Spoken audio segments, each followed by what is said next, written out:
I realized my parents never loved me the moment they asked me for money, right after skipping my graduation. That's the line that stopped my breath, the line I kept replaying in my head while staring at the empty seats where my family should have been. They weren't stuck in traffic. They weren't running late. They were at home hosting a Super Bowl party. For them, beer and wings were more important than the moment I had fought 4 painful years to reach. But before I tell you what happened next, hit the like button so this story reaches more people who've been betrayed by the ones they trusted most. I stood on stage in my cap and gown, clutching the diploma I'd earned through part-time jobs, late-night study sessions, and working twice as hard as my brother ever had. Everyone around me was hugging their parents, crying, celebrating. I was smiling through a heartbreak so sharp it felt physical. I kept checking my phone, hoping for a call. Nothing. When I finally texted them, my mom replied with a selfie. Her and my dad cheering in front of a giant TV. "We'll celebrate later, Amelia. The game is crazy right now." My hands shook. I left the ceremony alone, tears burning but refusing to fall. I felt betrayed, invisible, like I didn't matter. But I didn't know this was only the surface. A bigger betrayal, one that would flip my entire world, was waiting. That night, instead of going home and letting the sadness swallow me, I booked a last-minute bus to Colorado to stay with my Aunt Marie. I told myself I just needed space, but deep down I felt a storm coming. Something was off. My parents' sudden interest in my bank account, the weird mail I kept receiving, their strange excuses, and the moment I stepped into my aunt's house, she looked at me with worry so intense it made my stomach drop. "Amelia," she whispered, "you need to sit down. There's something you have to see." My heart pounded as she handed me a stack of letters, bank notices, loan approvals, credit inquiries, all under my name. Before I could fully react, Aunt Marie said the words that shattered my world. "Your parents have been using your identity." My legs went numb. My breath vanished. And that's when the front door suddenly opened behind us. Someone had followed me to Colorado. The door creaked, and my heart slammed against my ribs. For a split second, I was sure it was my parents storming in to confront me. But when the figure stepped inside, it was my older brother, Ethan, smug, careless, and already acting like he owned the place. "Oh good," he said, tossing his phone on the couch. "You're here. Mom said you freaked out over some papers. You need to chill, Amelia. Chill."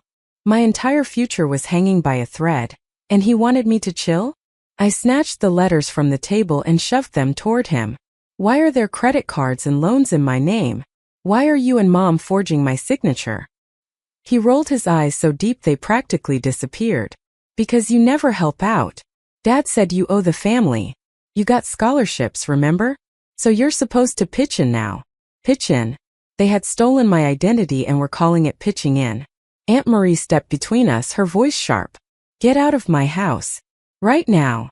But Ethan just laughed. "Relax, Auntie. Mom said Amelia's being dramatic. We'll fix everything once she sends the money she owes us." My skin turned cold. "I don't owe you anything." That set him off. He snapped. "Without us, you'd be nothing.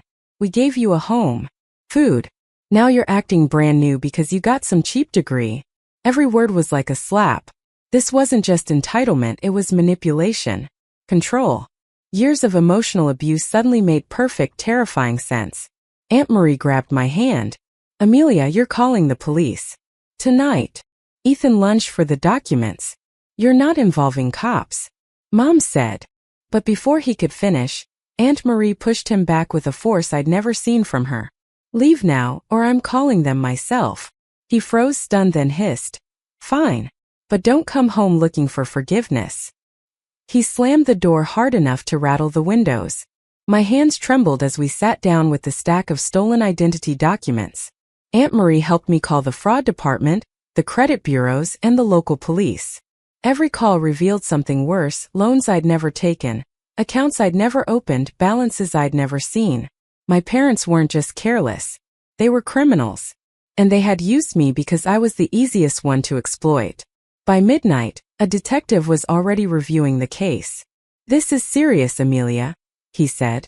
"We may need to issue a restraining order against your family." My breath caught. A restraining order? Against my own parents? I didn't sleep that night. I cried quietly into Aunt Marie's couch pillow, grieving the family I thought I had. But somewhere inside that heartbreak, something new sparked.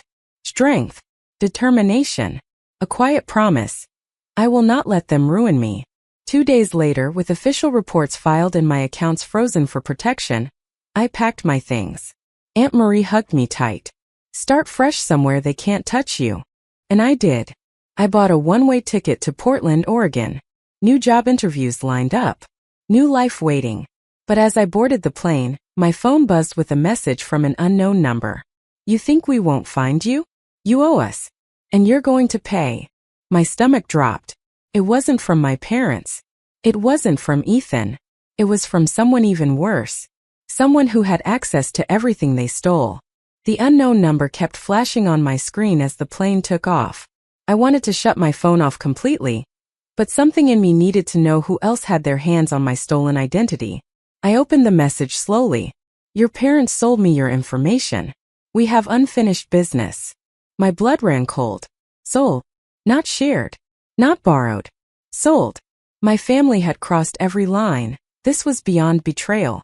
This was dangerous. I immediately forwarded the message to the detective handling my case. Within minutes, he replied, "Do not respond. We're opening a wider fraud investigation. Stay alert. Stay alert." As if I could relax for a second. When I landed in Portland, I tried to shake off the fear. I had moved states before, but this felt different. This was me running for my life, not just starting over. My first week there was a mix of chaos and hope. I found a small studio apartment barely bigger than a closet, but it felt like freedom. I applied for jobs non-stop, and within days, a financial tech company offered me an entry-level position. My supervisor, Mark, was kind and respectful, something I hadn't experienced in a long time. For the first time ever, I felt safe. But the peace didn't last. 2 weeks later, I received a call from the detective. "Amelia, we found something," he said. "This isn't just family fraud. There's a larger ring connected to your parents' accounts." I swallowed hard. What does that mean for me? It means whoever messaged you wasn't bluffing. They've been using your identity for years. Longer than you realized. My breath hitched. Years? How many loans? How many accounts? How many strangers pretending to be me? The detective continued. "We've issued restraining orders against your parents and brother. If they approach you, call us immediately." Restraining orders. Against my own family. I wanted to cry, but I was too numb. Still, I pushed forward, throwing myself into my new job. I worked late, took every opportunity, and slowly rebuilt my credit and my confidence. I even started speaking up in team meetings, surprising myself with how much I actually knew. Months passed. My name was finally cleared enough that the company asked me to speak at a financial literacy conference in Portland. Me, Amelia, the girl whose own family tried to destroy her. Standing backstage before my speech, I felt proud. Strong. Ready. But as soon as I stepped onto the stage and began telling my story, an eruption of voices echoed from the back of the room. My mom. My dad. And Ethan. Shoving through the doors. Screaming my name. Pointing at me in front of hundreds of people. "There she is," my dad yelled. "She's lying. She ruined our family." The entire room gasped. Security rushed forward, but my mother started shouting. "She owes us thousands. She faked everything. Arrest her." They weren't just trying to embarrass me. They were trying to destroy me publicly. But what they didn't know was that detectives had been waiting for this moment. Because right then, a group of officers stepped in behind them. And one of them said the words I never expected to hear in my lifetime. "Mr. and Mrs. Turner. Ethan Turner. You're all under arrest for fraud, identity theft, and financial exploitation." The crowd froze. My mother screamed. My brother tried to run. And I stood there shaking because what happened next changed everything. The room went silent except for my mother's piercing scream as officers grabbed her wrists. My father shouted something about family loyalty, but his voice cracked with the panic of someone who finally realized the game was over. Ethan tried bolting toward the exit, but 2 detectives tackled him before he made it 3 steps. Flashbulbs exploded, news reporters, audience members, everyone capturing the chaos. And I just stood there, frozen on stage, staring at the people who raised me, now being dragged out in handcuffs. Part of me wanted to cry. Part of me wanted to scream. But most of me felt something I never knew I'd feel. Relief. Detective Rowe walked up to the stage. "You're safe now, Amelia. They won't touch you again." My mother shrieked. "She did this. She ruined us. You selfish girl." Her voice echoed off the walls like a bitter warning from a past version of myself, the version that still believed their love was real. But security pushed them out, and the doors shut. A thick, stunned silence settled over the room. Then applause. Soft at first, then louder, spreading through the entire auditorium. People stood. People cheered. People cried. Not because they pitied me, but because they saw an underdog rise right in front of them. I took a shaky breath and stepped back to the microphone. My hands trembled, but my voice didn't. "This," I said, "is what financial abuse looks like. And this is why education matters. It can save your life." The room erupted again. After the conference, people lined up to hug me, thank me, share their own stories of betrayal. It felt surreal. Like I had transformed from a girl running from her past into a woman owning her entire future. Later that night, as I walked into my apartment, my phone buzzed with an unknown number again. My heart stopped. Not this again. But when I opened the message, it wasn't a threat. It was from Detective Rowe. "We found evidence. Your family wasn't working alone. The fraudulent accounts were connected to another relative. Someone close." My chest tightened. Another relative? Someone else who had access to my information? Someone who knew my family's plan? I sat down slowly, hands shaking. And then a second message came through. "We need to talk.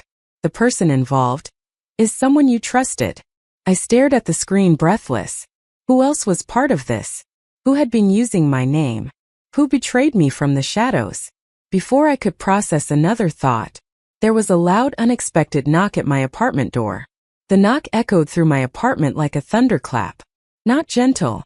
Not friendly. 3 heavy bangs, slow, deliberate, confident. My breath hitched. Was it the detectives? Or the other relative they said was involved? I stepped quietly toward the peephole, my pulse thudding in my ears. And when I looked through it, my entire body went cold. It was Aunt Marie.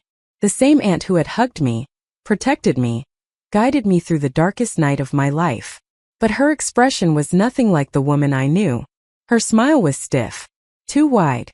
Her eyes cold. Calculated. I unlocked the door only halfway. "Aunt Marie? What are you doing here?" She pushed lightly against the door, testing my grip. "Sweetheart, let me in. We need to talk." Every instinct screamed no. "Detective Rowe contacted me," I said carefully. "He said someone else was involved in the fraud." Her smile flickered, barely, but enough for me to see the truth. "Did he now?" she said softly. "Well, I guess we're having this conversation sooner than I planned." I felt the floor tilt beneath me. "You knew," I whispered. "You knew what my parents were doing." She sighed, leaning her shoulder against the doorframe. "I didn't just know, Amelia. I helped them." Calm, cold, like she was discussing the weather.